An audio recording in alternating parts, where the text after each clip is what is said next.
कांग्रेस नेता राहुल गांधी दिल्ली विधानसभा चुनाव प्रचार के दौरान बीजेपी और आम आदमी पार्टी पर हमलावर हैं। वो आम आदमी पार्टी सुप्रीमो अरविंद केजरीवाल को लगातार निशाने पर ले रहे हैं।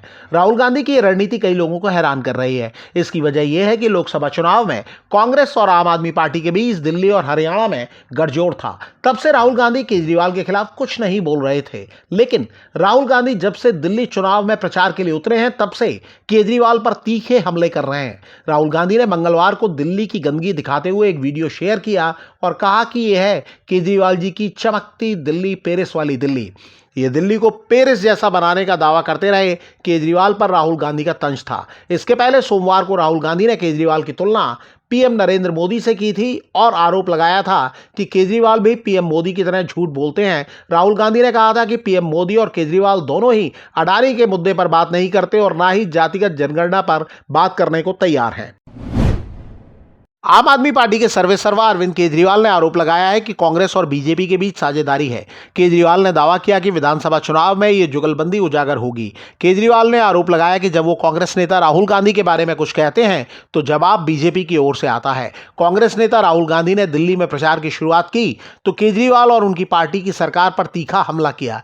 इसके बाद केजरीवाल ने सोशल प्लेटफॉर्म एक्स पर लिखा कि वो राहुल गांधी के बयान पर कोई टिप्पणी नहीं करेंगे। केजरीवाल ने दावा किया कि राहुल गांधी की लड़ाई कांग्रेस बचाने की है, जबकि उनकी लड़ाई देश बचाने की है। इस पर बीजेपी नेता अमित मालवीय ने कहा कि देश की चिंता बाद में करो, पहले नई दिल्ली सीट बचाओ।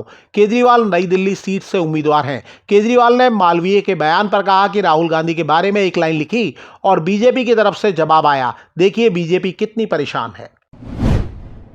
अयोध्या की मिल्कीपुर विधानसभा सीट पर 5 फरवरी को उपचुनाव होगा। नतीजों का ऐलान 8 फरवरी को होगा। यह सीट बीजेपी और समाजवादी पार्टी के लिए नाक की लड़ाई बनी हुई है। समाजवादी पार्टी नेता अवधेश प्रसाद के फैजाबाद यानी अयोध्या सीट पर सांसद चुने जाने के बाद से मिल्कीपुर सीट खाली है।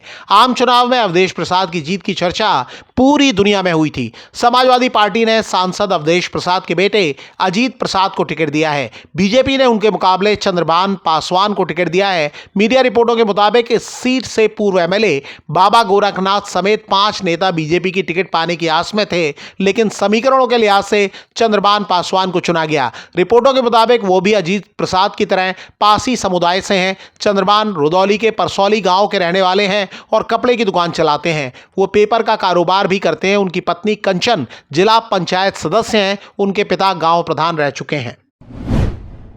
महाराष्ट्र के पूर्व मुख्यमंत्री शरद पवार ने गृह मंत्री अमित शाह को जवाब दिया है। पवार ने अमित शाह को अपने पद की मर्यादा बनाए रखने की नसीहत दी है।